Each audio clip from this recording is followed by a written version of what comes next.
Hello दोस्तों, मैं आपका प्रदीप कर्नवाल फिजिकल एजुकेशन चैनल पर आज फिर टेस्ट सीरीज लेकर आया हूँ। और जो मेरी वीडियो है काफ़ी लेट हो गई है, तो दोस्तों मुझे किसी काम से बाहर जाना पड़ा। तो आइए चलते हैं अपनी टेस्ट सीरीज पर। जो आज का टॉपिक रहेगा वो कोशिका के ऊपर रहेगा। कोशिका में से आए हुए जितने भी एग्ज़ाम क्वेश्चन है, चाहे आपका यूपी टीजीटी, पीजीटी और आपका दिल्ली का एग्ज़ाम DSSB, KVS, NVS में आए हुए क्वेश्चन है, मैं उनके बारे में थोड़ा डिटेल से बताऊंगा। तो आइए चलते हैं दोस्तों। हमारा जो पहला क्वेश्चन रहेगा माइटोकॉन्ड्रिया, यह भी कहलाता है। तो 4 ऑप्शन दिए हैं दोस्तों, जैसे कोशिका द्रव्य, कोशिका का ऊर्जा केंद्र, सेंट्रोसोम्स व आपका प्लाज्मा झिल्ली। तो आपका इसका क्वेश्चन रहेगा जो है आपका कोशिका का ऊर्जा केंद्र। जो माइटोकॉन्ड्रिया होता है वो कोशिका का ऊर्जा केंद्र होता है। देखो थोड़े डिटेल से भी पढ़ लेते हैं। जीवन के लिए आवश्यक विभिन्न रासायनिक क्रियाओं को करने के लिए माइटोकॉन्ड्रिया ATP के ऊर्जा में प्रदान करते हुए ATP कोशिका की ऊर्जा है। शरीर नए रासायनिक यौगिक को बनाने तथा यांत्रिक कार्य के लिए ATP में संचित ऊर्जा का उपयोग करता है। इसी कारण से माइटोकॉन्ड्रिया को कोशिका का शक्ति ग्रह या कोशिका का बिजली घर भी कहते हैं। तो दूसरा क्वेश्चन है हमारा, शरीर क्रिया विज्ञान के अध्ययन किया जाता है। तो दोस्तों ये LT सन 2018 का आया क्वेश्चन है। 29 सन 2007 में आया डेट में आया हुआ क्वेश्चन है। तो मानव शरीर क्रिया विज्ञान में अध्ययन किया जाता है। तो दोस्तों मानव शरीर के अंगों की क्रियाओं का अध्ययन सबको पता है इसका। तो और ये मतलब करीब करीब फिजिकल एजुकेशन वाले सारे बच्चों को पता है। शरीर क्रिया विज्ञान में मानव शरीर के अंगों का अध्ययन, अंगों की क्रियाओं का अध्ययन किया जाता है तथा शरीर रचना विज्ञान में मानव शरीर के संरचना का निर्माण का अध्ययन किया जाता है। आइए चलते हैं तीसरा क्वेश्चन, मानव शरीर की किस कोशिका अंग को ट्रैफिक पुलिस के नाम से जाना जाता है। तो दोस्तों ये सन 2018 में आया क्वेश्चन है, जो आपका LT ग्रेड में आया क्वेश्चन है। तो गोल्जी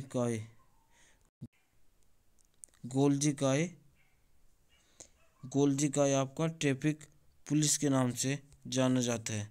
दोस्तों ये काफ़ी बार हर एक एग्जाम में करीब करीब एक ना एक दो कोई से एग्जाम में पूछा गया क्वेश्चन है। गोल्जी काय का संबंध कोशिका के रासायनिक क्रियाओं से है, विशेषकर स्राव की क्रिया से है। यह ग्लाइकोप्रोटीन स्राव के पॉलीसेकेराइड अंश का भी काम करता है, करता है। कोशिका के उत्पन्न हुए स्राव ग्लाजी कोई में एकत्रित होते हैं तथा कोशिका तक ले जाकर उन्हें बाहर छोड़ते हैं, इसलिए इसे ट्रैफिक पुलिस कहा जाता है। दोस्तों कोशिका स्राव को ग्लाजिकाई में एकत्रित होते हैं तथा कोशिका तक ले जाकर इन्हें बाहर छोड़ता है, इसलिए इसे ट्रैफिक पुलिस कहा जाता है। दोस्तों जो हमारा नेक्स्ट क्वेश्चन रहेगा वो 4 रहेगा। 2 जेड लाइन के मध्यम की दूरी को कहा जाता है श्रामाकेयर। इसका ऑप्शन है रहेगा श्रामाकेयर, श्रामा के कोमेयर सरक्रोमेरियर कहा जाता है। कोशिका का नियंत्रण केंद्र है। यह यूपी टीजीटी सन 2004-11, यूपी पीजीटी सन 2011 और 15 में आया क्वेश्चन है। कोशिका का नियंत्रण केंद्र है तो न्यूक्लियस आपका इसका आंसर रहेगा न्यूक्लियस केंद्र। कोशिका द्रव में दबी हुई गोल वर्ताकार अंडाकार स्तरीय नुमा चपटियम संरचना पाई जाती है, जिसे केंद्र कहते हैं। इसके द्वारा कोशिका में होने वाली समग्र कोशिका क्रिया का नियंत्रण किया जाता है। इसीलिए कंट्रोल रूम ऑफ सेल भी कहा जाता है। चलते आपका नेक्स्ट क्वेश्चन, हमारा शरीर असंख्याय छोटी जीवित इकाइयों का बना होता है, इसे कहते हैं हम आपका कोशिका। यूपी टीजीटी सन 2013 में आया क्वेश्चन है। कोशिका के अध्ययन को हम साइटोलॉजी भी कहते हैं। कोशिका के अध्ययन को हम साइटोलॉजी कहेंगे। और ये हमारी आंखों शरीर की सबसे छोटी मूलभूत इकाई है जिसे हम खुली आंखों से नहीं देख सकते। रोबोट रोबोट की खोज 1665 और आपका रॉबर्ट ब्राउन ने इसकी खोज रॉबर्ट ब्राउन ने न्यूक्लियस की खोज की थी आपका 1831 में। 1831 दोस्तों, दोनों चीज़ ध्यान रखने वाली है। 1665 में आपका रॉबर्ट हो जाएगा और आपका न्यूक्लियस जिसे हम केंद्र भी कहा जाता है 1831 में। तो नेक्स्ट क्वेश्चन इसमें से किस आधार पर प्रत्येक व्यक्ति को पहचाना और इसके अंतर किया जा सकता है। यूपी पीजीटी सन 2013 का यह क्वेश्चन है। डीएनए।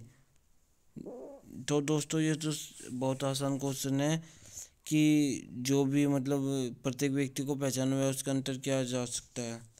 तो ये डीएनए का ही होता है, ज़्यादातर सबको पता है दोस्तों।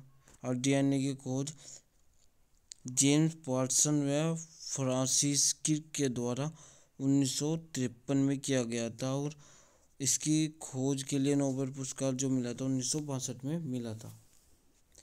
नेक्स्ट क्वेश्चन, इसमें से कौन सा कारक ऐसा है जिसमें से किसी तरह का परिवर्तन संभव नहीं होता है। तो वंशानुक्रम विशेषता। जेम्स डेवर के अनुसार माता पिता की शारीरिक एवं मानसिक विशेषताओं का संतान में हस्तांतरण होना व वंशानुक्रम के कारण बालकों के शारीरिक विभिन्नता पाई जाती है।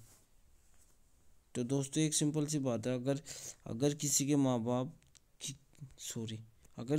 बाप लंबे होंगे तो जैसी बात है जो उनके होने वाली संतान है वो भी लंबी पैदा होगी। नेक्स्ट क्वेश्चन, शरीर का बढ़ता हुआ रक्त का आघात व कोशिका के मेटाबॉलिज्म का बढ़ा हुआ दर दर्शाता है। पीजीटी सन 2015 का क्वेश्चन है आपका। डी ऊष्मा। सजीवों में कुछ आंतरिक क्रिया होती है, इसे जीवित क्रिया या उपापचय मेटाबॉलिज्म कहते हैं। उपापचय का एक प्रकार की रचनात्मक क्रिया है जिसके द्वारा जीव द्रव्य का निर्माण होता है, उसे ऊर्जा संचालित होती है। नेक्स्ट क्वेश्चन, कोशिका का सर्वेक्षण एवं नियंत्रण करता है। ये पीजीटी सन 2015 का आया क्वेश्चन है जिसे माइटोकॉन्ड्रिया कहते हैं।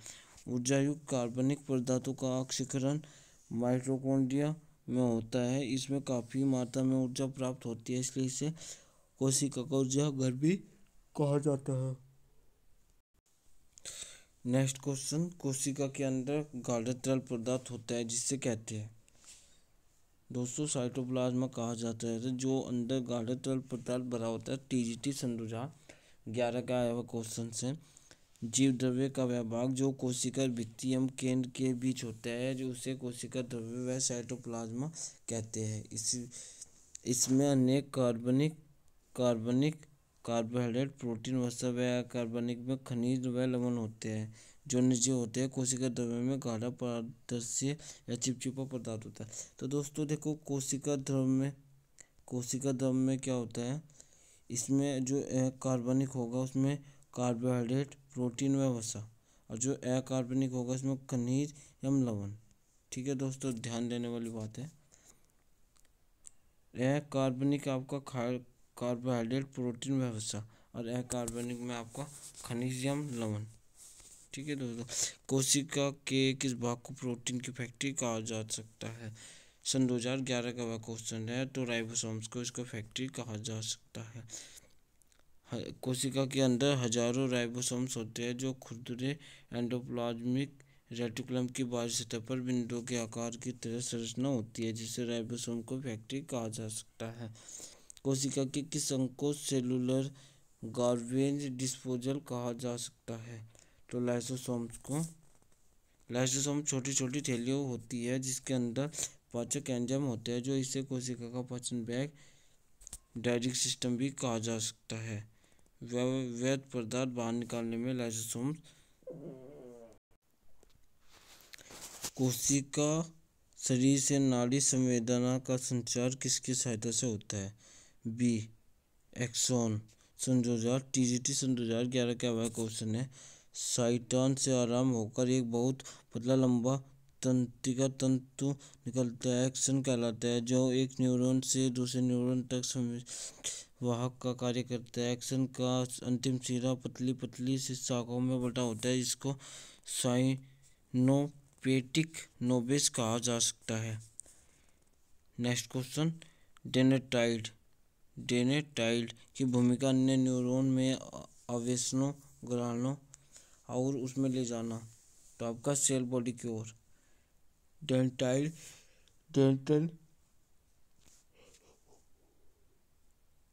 अन्य न्यूरॉन से आदेश ग्रहण करके कोशिका काय ग्लोज कोल बॉडी ऑफ सोमा तक पहुंचाता है। कोशिका चारों तरफ से घिरी होती है।